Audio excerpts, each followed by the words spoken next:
Amen. Praise the Lord. Salamat po, Sister Carlene, for reading the Word of God. And before we start, let us pray once again and stay in the presence of the Holy Spirit. Hallelujah. Father in heaven, in the name of Jesus Christ, empowered of the Holy Spirit, we praise you, Lord, and we glorify your name. You are worthy to be praised ngayong gabing ito, Panginoon, dahil ikaw ang aming Panginoong Diyos. You are active and alive.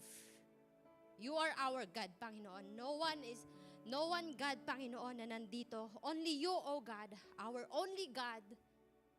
Hallelujah. Thank you, Lord Jesus, O God. Hallelujah for bringing us here to hear the word of God. Hallelujah. Hallelujah. Shikara ba la la la la la. Hallelujah. Shikara la la la la la. Thank you, Lord, for your mighty anointing, for your mighty power as we open our hearts unto you, as we listen to your word, Panginoon. Salamat sa iyong revelation, O Lord. And for those who are listening ngayong gabing ito, Panginoon, hallelujah, let your word be revealed more kung ano ang aking na-receive, Lord Jesus, O God. So then they can walk, Panginoon, boldly. So they can walk by faith. So they can walk spiritually in the name of Jesus Christ. Lord, marami pong salamat. Hallelujah. As I speak the word of God, Panginoon, itago mo ako sa likuran ng iyong krus. Hallelujah. Let be you only, O God, be lifted up. And more of you, Lord, and none of me in the name of Jesus Christ. Amen and amen. Hallelujah. Tayo po ay makakaupo na. And I just want to thank Sister Jubel for declaring Luke chapter 4 verse 18 to 19, ang ating pong mga worshiper, for opening prayer ni Sister Jenaline Bayaka. Ayan, amen. For the exhortation of Sister Mirasol Buka. Thank you po. At as our pastor Don shared our theme verse in the previous services, amen, the wealth of his inheritance, which is spiritual blessing, having the word of God, and believing to Jesus Christ, trusting His will, at yung na-experience mo yung power of the Holy Spirit, you may enjoy peace and you may enjoy the abundance of His blessing. Sabi niya sa verses 3 to 5 ng Ephesians 1. Praise be to God and the Father of our Lord Jesus Christ, who has blessed us in the heavenly realms with every spiritual blessing in Christ. For He has chosen us in Him before the creation of the world to be holy and blameless in His sight. In love, He predestined us or adaptation to sonship through Jesus Christ in accordance with His pleasure and will. Napaka-importante po ng Word of God. Amen? Ito yung ating buhay. Because if you have the Word of God, it will give life. At hindi ka makakapagbigay ng buhay sa iba kung wala ka po niyaan. Amen? Binigyan ka ng true Word of God, binibigyan tayo ng masaganang buhay. May buhay ka na, may minamana ka pa. Amen? And we will always inherit the best for His glory. And the Word of God, if you have the Word of God, always take it, hold on to it. Amen? At malalaman ng iba na kapag meron kang Word of God, na kapag kinuha mo yon, it's yours. And kapag nakuha mo siya, if you grasp it and hold it tightly, amen, everyone will know. Amen? Kayo po nakaka-experience niyaan. Na kahit hindi ka naman nagsasalita, amen, kahit hindi mo sabihin na, ang Panginoon ko si Jesus Christ. But if you have the Word of God in you, amen, it will be known to many people. Makikita yan sa inyong character. on how you walk, on how you talk, in everything you do. Amen? The Word of God makes you a better half, like parang couple. Hindi po, amen. The Word of God makes you complete. At I just want to congratulate all the couples po ulit for all the renewed couple last Friday. At ako po ay, amen, blessed na ako ay naging kabahagi ng gawain po ng couples. And of course, Reverend Don, na andon full support.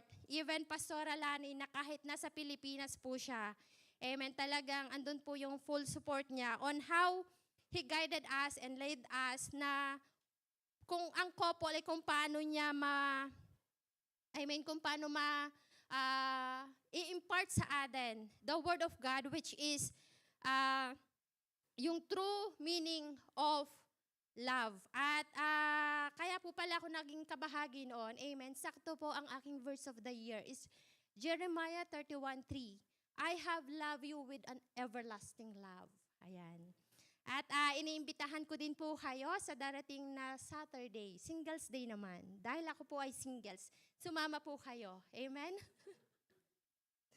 Amen. Go back po sa ating theme verse. It is like a man going in a journey who called his servant and entrusted his wealth to them. At kapag may pinagkatiwala po sa iyo ang Lord, sa iyo po iyon. Ulitin ko po, kapag may pinagkatiwala sa iyo ang Lord, sa iyo po iyon. At yun po ay kailangan natin pagyamanin.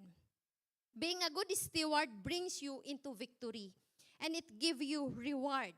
It may increase you, but never be decreased. Amen. This is why God chose us to have more. Hallelujah. Kung mayroon ka na tapos dadami pa, amen, ang sarap po sa pakiramdam. And I'll share po to you yung Matthew 25:29. Sabi po doon, for whoever has will be given more, and they will have an abundance. Amen. This is in the parable of bags of gold. Sabi doon, well done, good and faithful servant. Napakasarap pong pakinggan kapag ikaw ay nakakumpleto ng iyong ginagawa at sasabihin sa'yo ng master mo or ng boss mo, well done. You are a good and faithful servant. Na minsan, amen, kahit hindi mo pa nga nagagawa ang isang bagay, kapag mayroon ka ng revelation ng Lord, when you keep it in your heart, at andun na yung action mo to proceed. Amen. Ang sarap pong pakinggan na sasabihin sa'yo ng Lord, well done, good and faithful servant. And why God first na usually binibigyan tayo ng vision, amen, for us to have always the step-step na procedure or step-by-step na mission to follow it. Doon ka po laging mas nagiging eager na gawin ang isang bagay, yung vision na pinagkatiwala sa'yo, na hindi ka titigil hanggat hindi mo siya na-achieve. Amen. And I take note po sa ating theme verse sa Ephesians 1.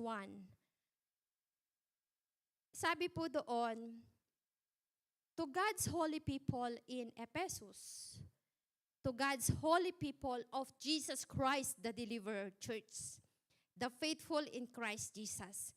Ito po, amen, this person are those who are here tonight, na nakikinig ng salita niya, who walk always in faith, amen, who walk spiritually, who live accordingly to God's word, in His will. Amen.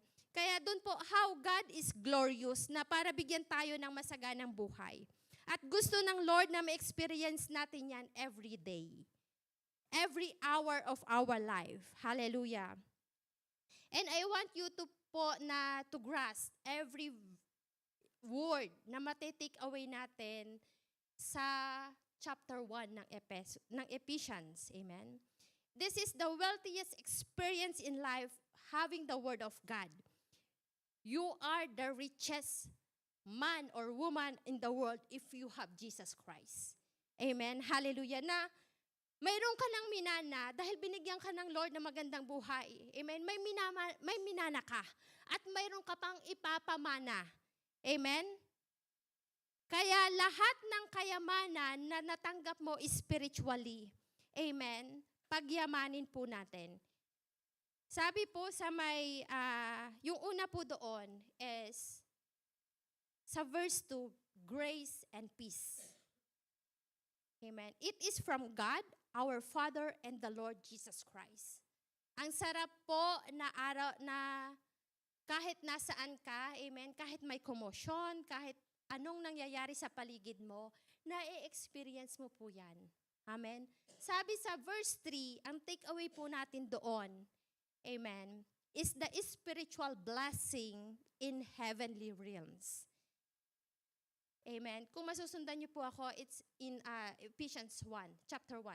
Amen. Every spiritual blessing in heavenly realms, our God is unlimited God. All the resources, all the supply, all the provision, gusto ng Lord, mamuhay ka ng lahat na experience mo po yun. Amen. Kaya sabi niya, all. In verse 4, ang takeaway po natin doon is being chosen before the creation of the world. Even you don't know Jesus Christ before, kahit wala ka pa sa mundo, He created all things, amen, for you to have everything. Kaya bago ka isinilang, meron nang naka-intended sa'yo, amen, na magandang buhay. Meron nang intended sa'yo na magandang trabaho. Amen. Meron nang intended sa'yo na magandang tutulugan. Mayroon nang intended sa'yo na magandang ministry. Amen. At sabi po sa verse 5, ang takeaway po natin doon is, you are predestined in the adaptation of sonship. Sabi ng mga matatanda po sa amin dati, kung ipinanganak kang mahirap, mamamatay kang mahirap. No amen po? Ipinanganak kang wala. Tinanggap mo si Jesus Christ na mayroon kang buhay. Therefore, mamamatay kang buhay na buhay sa Lord. Amen? At kahit hindi mo pa time, amen? The best thing here in life is, while we are here, God assured, amen, na yung tinanggap natin, amen, is kung ano ang mayroon si Jesus Christ, ay mayroon ka din. Your destination is eternal life. Amen? Na dito pa lang sa mundong ito, you will experience the best in life. Sabi po sa verse 6, glorious grace. Meaning, continuous opportunity to fulfill. Amen? Continue to fulfill our purpose. Glorious grace, it is an additional reward na marireceive mo every day that you are working in your office. Amen? Another increase of responsibility na mayroong ka, masaya ka, na ginagawa lahat ng pinagkatiwala sa'yo ng Lord. Better improvement, amen, na lagi ikaw ay tumataas. Lagi kang improving at lagi kang moving. Amen? Sabi po sa verse 7, redemption. Amen. When we say redemption, through His blood, ikaw na makasalanan, deserve ni Lord na makita kang naniniwala sa Kanya. Deserve ng Lord na nagpupuri ka sa Kanya in spirit and in truth. Deserve ng Lord na nakikita ka na ang buhay mo ay pinagpapala. At deserve ng Lord, amen, na nakikita ka, amen, na lagi kang answered prayer. Deserve ng Lord na ikaw lagi ay malakas. Deserve ng Lord na lagi ikaw ay nagwi-win sa buhay. Amen. Deserve ng Lord na yung pagkakatubos niya sa'yo ay mayroon kang buhay. Buhay na hindi lang sa'yo at yung buhay na mayroon ka na i-share mo sa iba. Buhay na walang hanggan. Amen. To the praise of His glorious grace. Sabi sa verse 8, wisdom and understanding. Pinagkalooban kanya ng wisdom and understanding. It says in His word, He lavished in us. Ito yung luxurious revelation of His Word, which when you meditate the Word of God, He gives you the wisdom na hindi alam ng iba. Amen? To see the mystery of the Word. Siya mismo mangungusap at maintindihan mo yung gusto niyang sabihin sa'yo. Sa verse 9, binigyan kanya ng, He made you known, amen, to the mystery of His Word. Napansin niyo po yun, the more you seek, amen, the more you seek Him, the more you find Him. The more you understand Him, the more na mas nakakasunod ka sa Kanya. Napakasarap po na mamuhay araw-araw na, amen, na-enjoy mo ang buhay na mayroon ka. Na-enjoy mo yung Word of God. Amen? Yung iba wala sila nun. Kahit anong pagod nila sa kanilang trabaho, ikaw na-enjoy mo. Hallelujah. At yun po yung napakaganda. Amen? This spiritual blessing, it's more than a feeling na talagang parang nagising ka sa umaga na masaya. It's more than that. Amen? At sabi po sa verse 10, He gave you He made you effective and He united you in Christ Jesus. Ayan, to be put into effect when the times reach fulfillment, to bring unity to all things in heaven and on earth under Christ. Let us declare, because of Jesus Christ, I become more effective.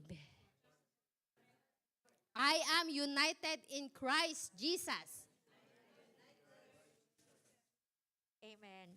At sabi pa po, mayroon pa po tayo doon sa verse 11, having predestined according to the plan of His works.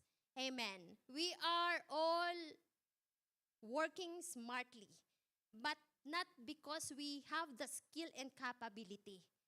It is because of His works. Amen. You were the first who hope in Christ. And you are included in Christ. When you believe, you will mark a seal. Hindi lang yung basta nilagyan ka ng star dyan kapag nakatapos ka or naka-achieve ka ng something. Amen?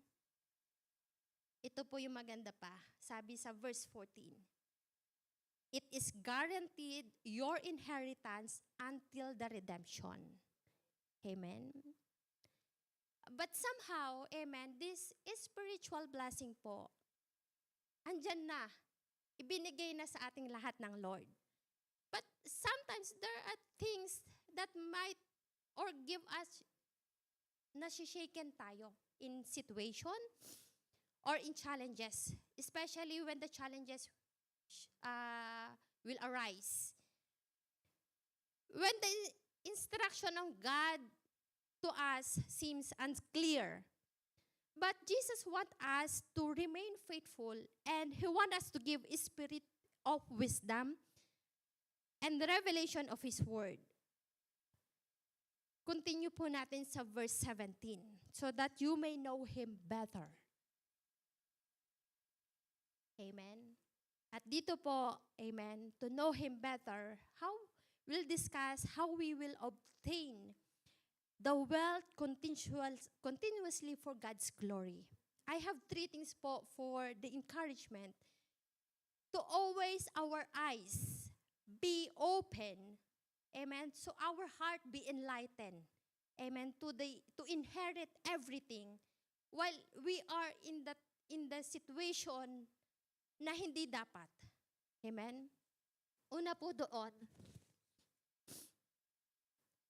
when you think it's hard, make it harder. Amen? Endure hardship. Keep going. Achieve for more. Amen? Fulfill the word of God with joy. Sabi sa Romans 5:3 verses to 5, not only that, but we rejoice in our sufferings, knowing that suffering produces endurance, and endurance produces character, and character produces hope. And hope does not put us to shame, because God's love has been poured into our hearts through the Holy Spirit who has given us. Amen. Meron din po nung yung disciples nagtanong kay Jesus Christ sa Matthew 19:16 to 17. Teacher, sabi nila, what good thing must I do to get eternal life? And Jesus said, why do you ask me about what is good? There is only one good. There is only one who is good. If you want to enter the life, amen, keep the commandments.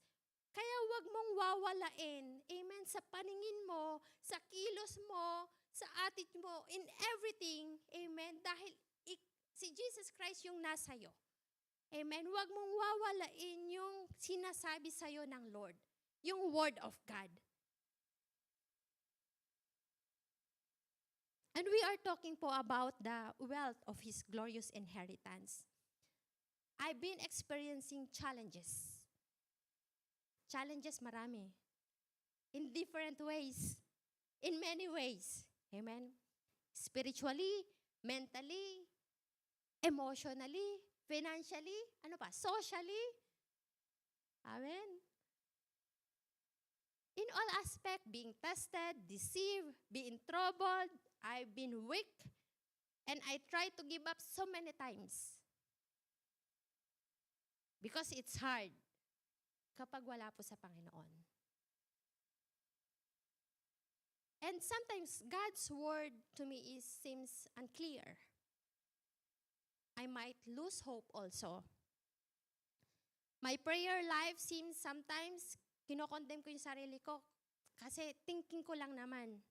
I think hypocrisy. My mind also, I've been judged on my own conscience. And my heart felt na, Lord, kailangan kong laging bago. Feeling ko lang naman siya that need to be pure. Amen. But praise and glory to God. Amen. Binabalik po tayo sa kanyang presensya. And what I observe are, amen, while having this kind of challenges, there's a lot of schedule po sa akin from Monday, every day. Amen. Nakakatuwa po kasi kahit ayaw ko na, I keep doing it. I serve the Lord and keeping myself reminding na why I say yes and amen. And I continuously doing it for God's glory. When there is time na ayaw ko, mas ginugusto ko. Amen. When my ear don't want to listen, mas pinapakinggan ko. And when my mouth na kala mo magsasalita na ng negative, but still I keep declaring positive things. I keep declaring good things. I give encouragement. Kahit yung sinasabi ng iba negative na, I keep saying positive things. Amen. And when my prayers unheard, I keep praying. Katulad po sa ating pong binasa, amen, na sabi doon, I keep asking. Kahit ayaw ko na, but because this is the word of God that I have Jesus Christ. I keep doing it for God's glory. James 1:9 says, believers in humble circumstances ought to take pride in their high position. The more you keep the commands of the Lord, the more you will obey and do what it says. Or the more you will be tested, amen, the more you become stronger and better. And the more ka na nagtatagumpay, the more you overcome the world. The more you are winning. Even sometimes you lose the uncertain. Pero dahil sa buhay walang madali, nagiging magaan kapag may Lord ka. Give up always the short term. Give up always the short-term comfort. Amen. For the long-term win. Ayan. We get to go sometimes in an easy way or where we can, kung saan tayo komportable. But instead, be patient and stay focused. Amen. Sa salita ng word. Work with excellency in love. Walk spiritually. Romans 12 verse 21. Sabi doon, don't let the word or don't let evil conquer you, but conquer evil by doing good. Amen. Don't let the evil conquer you, but conquer evil by doing good. Kaya keep doing good. Kung sa tingin mo mahirap, make it harder. Keep walking harder. Keep living harder. Amen? By fighting in faith with wisdom, with the Spirit of God, you have the ability to make it happen. Amen? To make it prosper. Basta huwag kang mag-isa. Isama mo lagi si Lord sa buhay mo.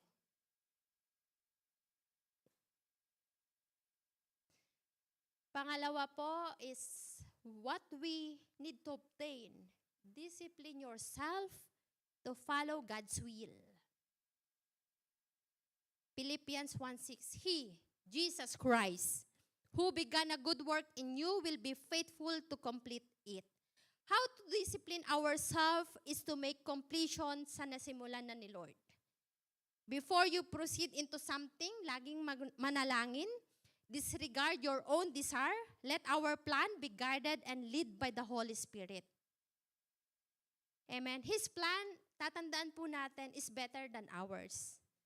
Let us always be strengthened when you are rejoicing from the start up to the completion ng yung Thanksgiving. Amen. And celebrate it kasama pa rin si Lord. Maraming plano ang hindi natutupad at maraming agenda ang naiilathala na hindi nag-work till the end. Bakit? Because we might, or tatamarin ka, mawawalan ka ng courage, mawawalan ka ng gana, mawawalan ka ng ideas.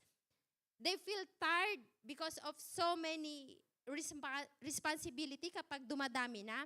But one thing I learned is to learn more, to do more. Amen? At marami po sa atin when we have, kung ano na yung na-receive natin, nako-compromise sometimes our true purpose at nalilimit yung ginagawa natin para kay Lord. Kailangan po nating disiplinahin ang ating sarili. Amen? As a Christian, nakaka-bless po na tayo ay pinagpapala ng Lord. The more we have all things possible for God's glory, the more we can give, hindi lang in terms of monetary, but in all things. Hindi ka laging focus budget. And it's our joy to spend more for God's glory. Give and give, amen? Kahit wala kang natatanggap, give. At nabanggit po ni Pastor Lani nung last month, might be yung mga natatanggap mo is might be, or either it will stay only sa'yo sandali lang, or baka padaanin lang sa iyong kamay. Or mayroong paggagamitan dahil ikaw ay blessed to be a blessing. Sabi po sa Hebrews 12 verse 11, For the moment, all discipline seems painful rather than pleasant, but later it yields the peaceful fruit of righteousness to those who have been trained by it. Amen? It yields the peaceful fruit of righteousness to those who have been trained by it. Sabi din sa Proverbs 12 verse 1, Whoever loves discipline, love knowledge. But he who hates reproof is stupid. Ayan. Are we managing our wealth, amen, into the right seed? Are we give and bring back the 10%, amen, ng ating fruit of our labor? Nilalagay ba natin sa right box? Or you always like, gusto mo lagi nag-i-struggle ka financially? At ginugusto mo na ikaw ay nawawalan? Sabi po sa in verse 2 ng Proverbs 12, A good man obtains favor from the Lord, but a man of evil devices he condemns. The true wealth, amen, that comes from the Lord ay pinalalago po niya iyon. At hindi lang niya basta itinatago, iniingatan at pinapahalagahan. Amen. Last Sunday po, praise and glory to God, I received po ng cash amount ng isang 500 daw siya na bills and 5 pieces na 100. Amen. And what I remember is, basta kausap ko si pastor. Kasi may meeting kami after. Ayan, para sa singles. Sa coordinator po. At I ask forgiveness for the Lord because it is my, hindi ko pinahalagahan. Amen. Hindi ko sinecure. Naalala ko yung sinabi ni Pastora, amen, na pinadaan lang. Pero nahawakan ko po. Naramdaman ko, nahawakan ko. Nakabunton siya eh. Hindi siya separate. So, nakabunton na ganyan. So, nahawakan ko siya. But, it's my, I ask the Lord po, amen, kasi when I check my bag after ng aming meeting, hindi ko siya makita. Chinek ko din yung puso ko. Pero while I am walking, going home, nagpe-pray na ako. Sabi ko ay, 10 dirham nga, ayaw kong mawala sa akin. 1 dirham pa kaya. At ang dami kong dapat bigyan. Which is, nakalaan po yon, may nakalaan yon, hindi rin pansarili ko. At meron kaming inaayos na talagang documents, parang ganun. I ask forgiveness to the Lord at chinik ko yung sarili ko. Praise and glory to God. Ako po ay mahimbing na nakatulog nung gabing na yon. At God revealed me to discipline myself. Sa'yo pinagkatiwala yan. Amen. Hindi case kung maraming tao sa paligid. Hindi case kung saan mo inilagay or anong pinaglagyan mo. It is my responsibility to discipline myself. To secure everything dahil pinagkatiwala sa'yo ng Lord. Bakit hindi mo sinecure na nilagay mo sa wallet mo? Bakit hindi ko sinecure na binandel ko yung bag ko? Amen? I pray and ask forgiveness to the Lord. At ito po yung naging revelation. Amen? Na it is my negligence. At praise and glory to God. Ibabalik po iyon ng Lord ng nagmumultiply. Dahil ang papupuntahan po noon, alam ng Lord kung saan nakalaan yung pera na yon. Not only in terms of monetary, but how we pursue yung purpose natin to obtain the spiritual blessing na binanggit kanina. Kung paano natin pahahalagahan iyon. Yung puso ko okay na sa akin. Amen, na nawalan ako. But how about my mental aspect of my life? Is it healthy? Amen, healthy po. Because even our physical body, amen, we need to protect. Whatever yung naririnig natin. Kaya nga whatever challenges that comes or it will arise in our life, it will not affect unto us. We will proceed, amen, kung ano yung pinapagawa ng Lord. Para maranasan natin yung everyday na biyaya ng Lord.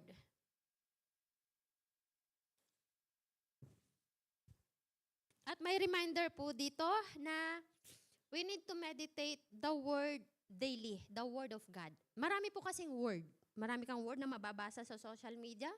Marami kang word na maririnig sa mga katabi natin. Amen? But meditate the word of God daily. Matulog ka din ng tama sa oras. Sleep well when time of rest. Speak boldly when you have the opportunity to share the gospel. Manage your time accurately. Make every habit of yours be manageable. Kasi po ako ay talagang may schedule for 1 week. Amen? At tayo din po ay nire-remind to taste and drink the right food to sustain our beauty. O sige, some beauty. Amen? discipline po requires satisfaction and appreciation for what you have. Practice gratitude. Focus on your purpose and prioritize your needs and wants rather than what others have or do. Avoid comparison, amen, and stop measuring the success and happiness by other people's standard. Amen? At pangatlo po, we need to be consistent. Consistency. 1 Corinthians 15:58 says, "Therefore, my dear brothers and sisters, stand firm, let nothing move you, always give yourself fully to the work of the Lord, because you know that your labor in the Lord is not in vain." Amen. I believe to God, not my hard or smart work, but because of His work. Amen. Or we may always be in thanksgiving ng ating buhay or praising the Lord. Ang pagiging consistent po is you are walking or walk always to win the race every day. Every one of us has different challenges. And we have different situation in life. But our relationship to God must be always going deeper. To enjoy the wealthy life, not for one-time event, na ngayon answered prayer ka, bukas aayaw ka na. Hindi po ganon. It is continuous process that requires your hard work to do it in excellency. It requires discipline where you are just starting or already have everything. Keep going. The blessing from the Lord will continuously flow through you, where you will always grow and improve or develop. Be consistent, improve yourself daily. Amen? And elevate yourself daily. Bakit po araw-araw? Araw-araw po tayong gumigising. Araw-araw po tayong nagtatrabaho. Amen? Make it slow and steady the process. At napaka-importante po that we need to improve our attitude. Ayan.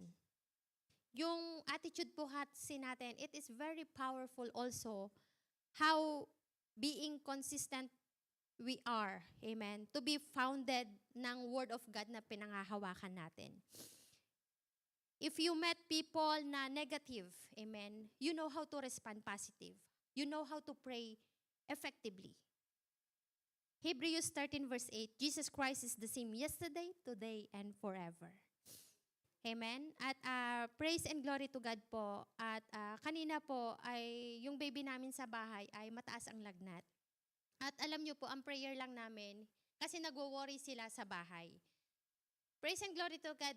Alam nyo po ang Word of God, na-unite kami ni Sister Mirasol kasi naghanap kami ng mga hospital, tinawagan namin si mga brethren natin na unite kami ni Sis Mirasol, ang prayer namin, hindi na kay Baby Sean kasi ando na, dineklarahan na namin ng healing eh.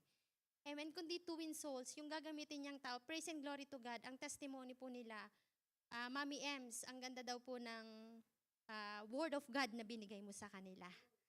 Kaya yung salvation po na dinideklara namin sa lahat ng kasama natin sa bahay, we do believe that they already receive it. Kahit pa ulit-ulit namin sinasabi, kilala nila si Sis Paula, kilala nila si ganito, si ganyan. Praise and glory to God kasi nga ang gloria ng Lord ang nakikita sa atin.